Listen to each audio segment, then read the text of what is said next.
Thank you very much, Mr. Chairman. Good evening, ladies and gentlemen. I think I should be the last, but not the shortest. I would like to, perhaps I need 25 minutes. Uh, it's my great pleasure to be here to share the views of the Chinese side. The organizer invited me to give some comments about the national threat and the challenge we face. But I am sure you are quite interested about the Chinese perspective, policy, and the contribution to the global security and peace. I just came back from the parliament, so I must avail this opportunity in the name of the Chinese government and the Chinese people to congratulate the Sri Lanka people for they have the new government. We do believe this new government and new parliament will do more in the issues relating to peace and stability in Sri Lanka so that will contribute to the peace and the stability of the region as well as the global. So, Chair, I would like to have several points to share with you.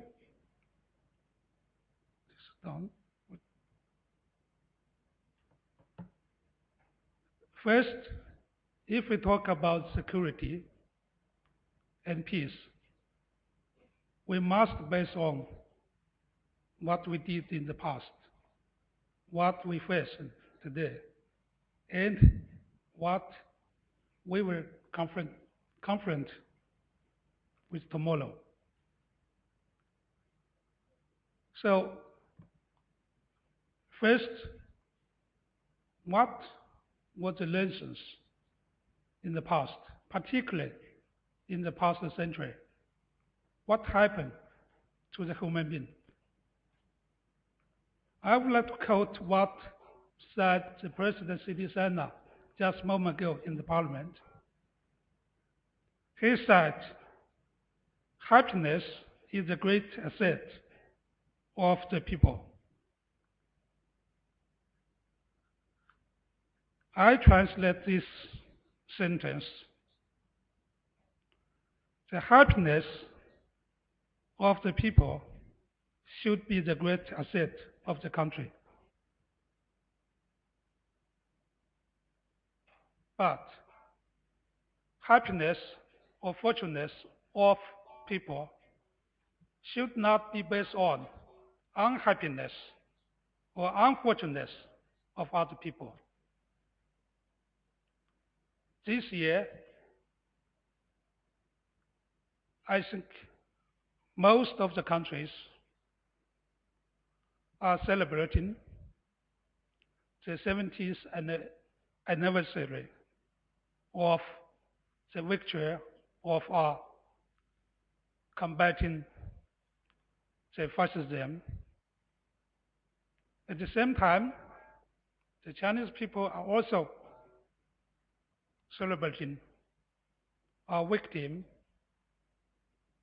for the resistance against the Japanese militaries. The past taught us what we should do today,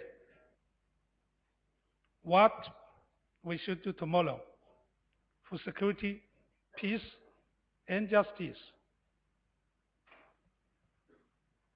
Here, this is an article published 2 days ago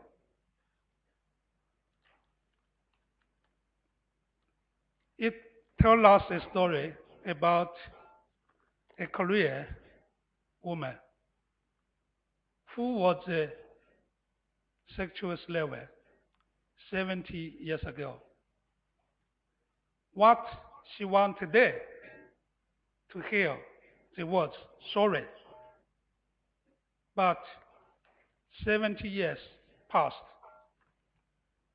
She didn't get right now. So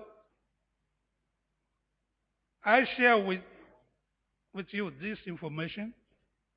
We are not in any intention to target today's Japan or Japanese people.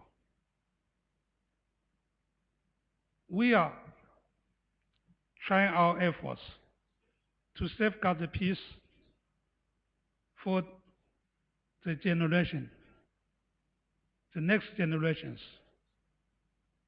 If we forget the disaster of the war in the past,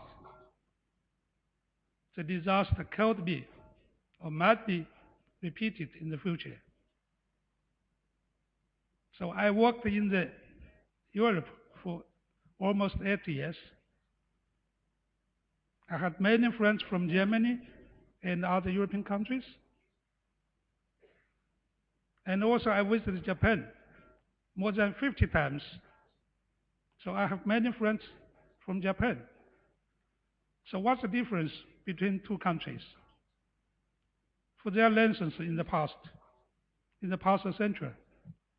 So I do believe this should be the basis to talk about the micro peace or micro security for the human being.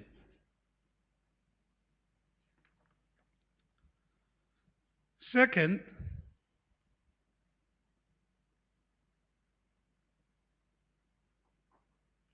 how to deal with that? Oh, it's okay. The Chinese path of peaceful development. Right now, some people worry about the Chinese policy. They have some different understanding or even misunderstanding. China insists on peaceful development and made so much contribution to the world peace through its own development. So no doubts about this one.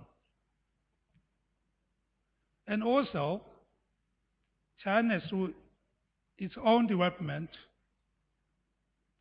made a mutual benefit and common development with other countries, particularly with their neighbors. What we would like to do, we would like to have, should be a harmonious world.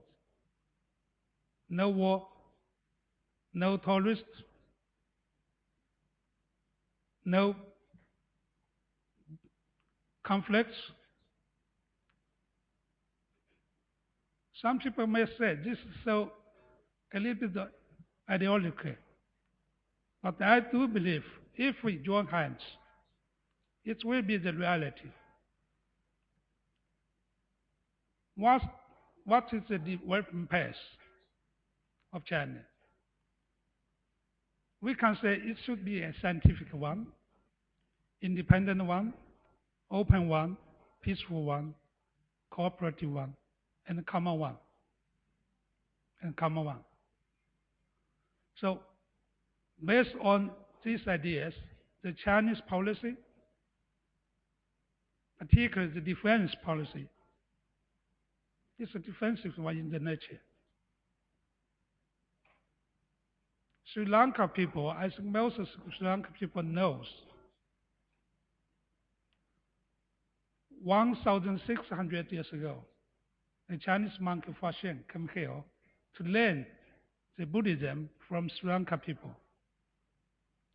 So we get the harmony, peace idea swords from Sri Lanka people. More than 600 years ago, the greatest Chinese navigator, Chen He, made 5 times visit to Sri Lanka with more than 20,000 people. Some of them actually are soldiers. But we just took the culture, seeds, technology to this island. We did nothing wrong here. So China has no any tradition to invade any other country. China will insist on this way. In long, almost 5,000 history, China did nothing wrong with other country. So this is where we will continue to go with that.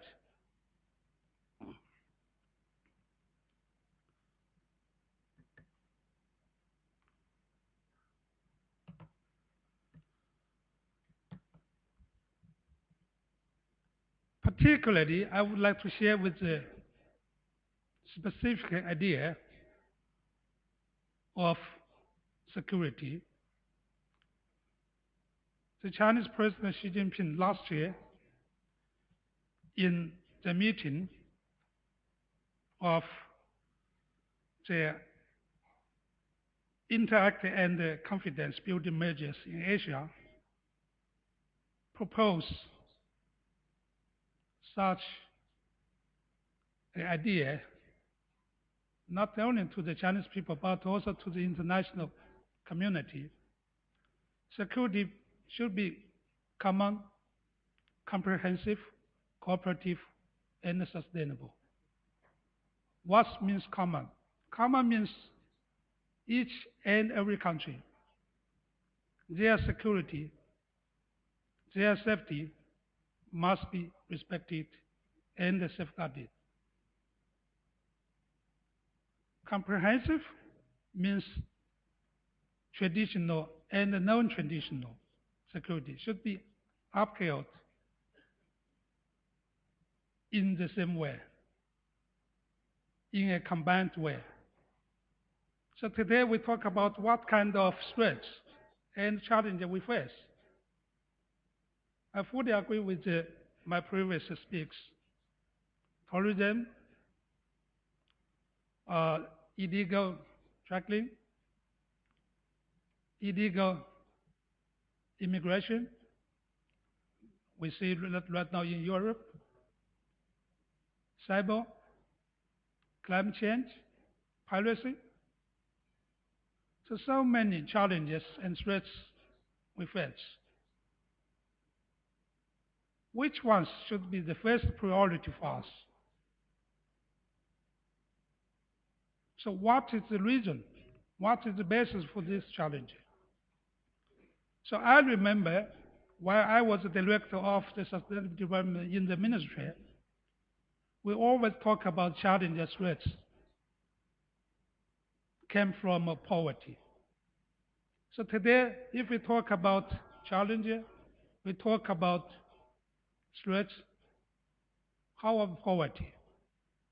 There's so many programs and plans from the national level, local level to global level. UN made so much programs.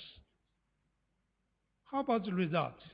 Why the challenge, particularly the tourism, becomes more and more grave?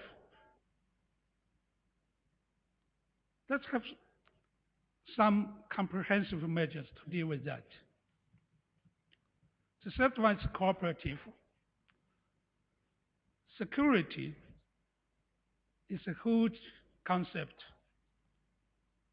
It's the fundamental issue for every country. So no any single country can deal with the challenge and the threats today. So we must promote the cooperation between countries, between armies.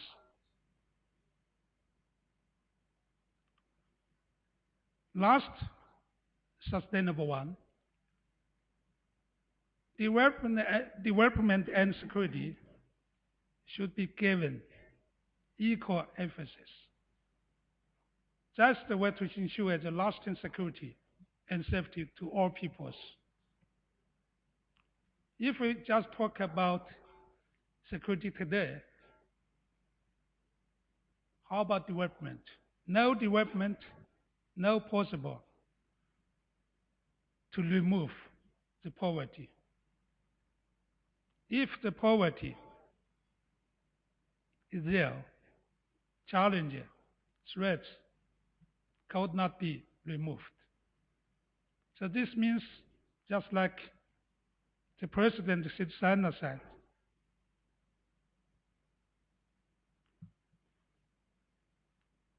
unhappiness, happiness should not based on not based on unhappiness of some people.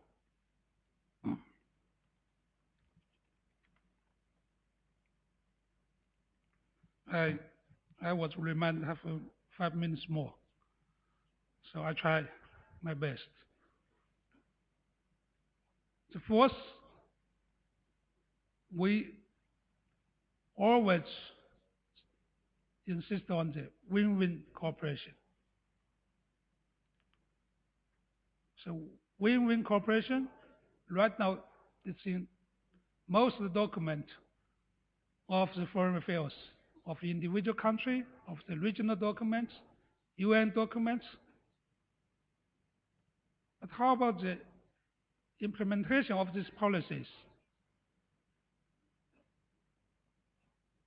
We have no positive result in the past decades. Some people or some countries always cheers for a zero-sum game. So political level, political policy should have some fundamental change for some countries. While, of course, we have some disagreements, differences between countries. But how to deal with that? We must try the best to enlarge the commons, while, of course, we share the difference. If commons becomes larger, the difference naturally becomes less. No? How to deal with that? Okay.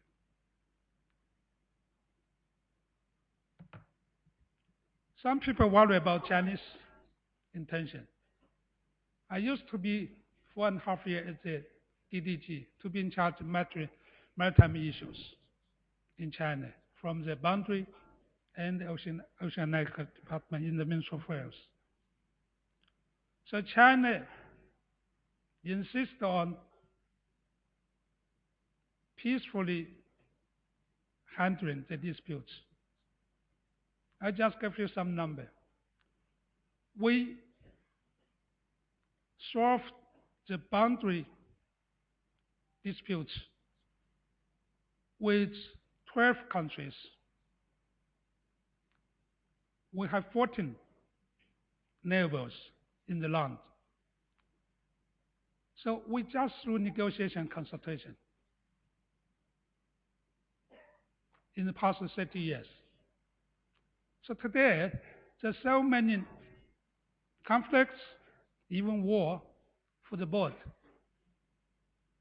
But I invite you pay more attention about the Chinese experience with our neighbors. And today, this is a hot spot and hot topic for some countries, for some meetings about the issue relating to South China Sea. East China Sea. What happened? What I did in the past 4.5 years, I came here for half a year. We try our best to talk, to consult, to negotiate with our neighbors. China has 8 maritime neighbors from northeast to southeast. Before we solve, we handle, we finally settle these disputes, we try to have some provisional arrangement. The goal is for peace, for stability, for cooperation. As you know, we have the interim arrangement with Korea, with Japan, with Vietnam. So we try every efforts to keep, to safeguard this region safe, secure, and peaceful. So that's what we did. Six, the practice of China. So we did so lot with the countries. I think all the countries who had a representative here, we had a military cooperation. So the Chinese army conducted over more than 100 military exercises with more than 50 countries of all regions. We provide training to tens of thousands of military personnel from more than 130 countries. So such cooperation fundamentally promotes the friendship between the armies, because as you know, most of the war conflicts are between the armies. And China is also the major contributor to the UN peacekeeping mission. Over 30,000 Chinese officials and soldiers in 24 UN peacekeeping missions. Plus, China is one of the biggest donors to the peacekeeping budget in the UN system. We have 20 task groups of 59 naval vessels to the Gulf of Aden and what of Somalia for combating the piracy. And the Chinese government sent over 500 military medical personnel to fight against Ebola this year in Africa. And over 2,000 Chinese military rescue and relief forces persons to Nepal after the earthquake. And dozens of helicopters and naval hospital ships take the peace mission today. China also, the Chinese military paid more than 1.4 billion Chinese yuan, is more than 200 million US dollars for relief supply to 31 countries hit by disaster in last decades, including Sri Lanka and some other Indian Ocean countries.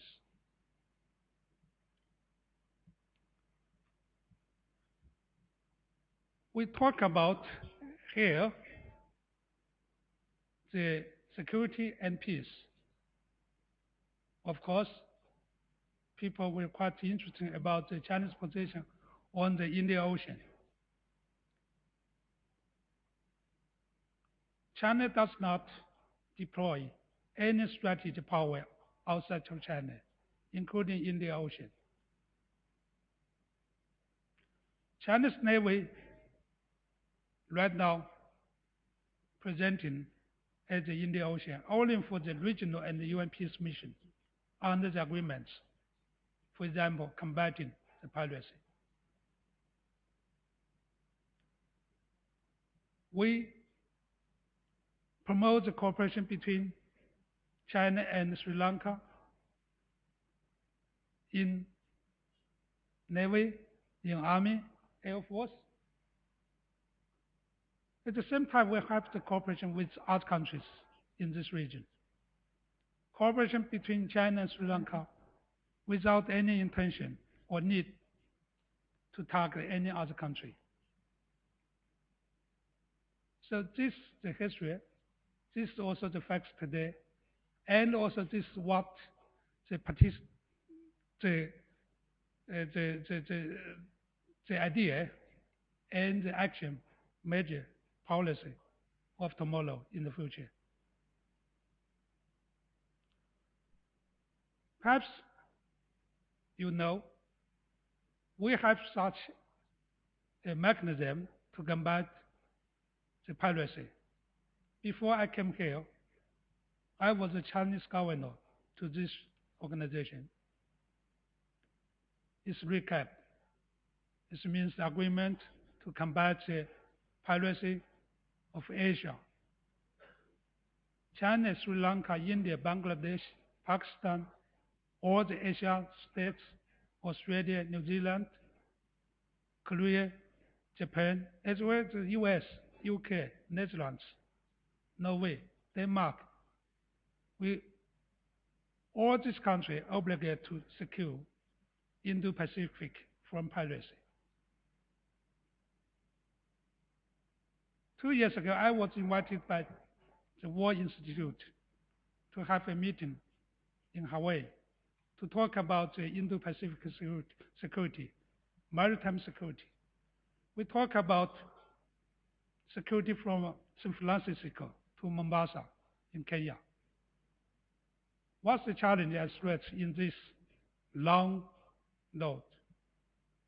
You know, this almost covers 80% of the trade. You know, 80% of the trade should go through this way.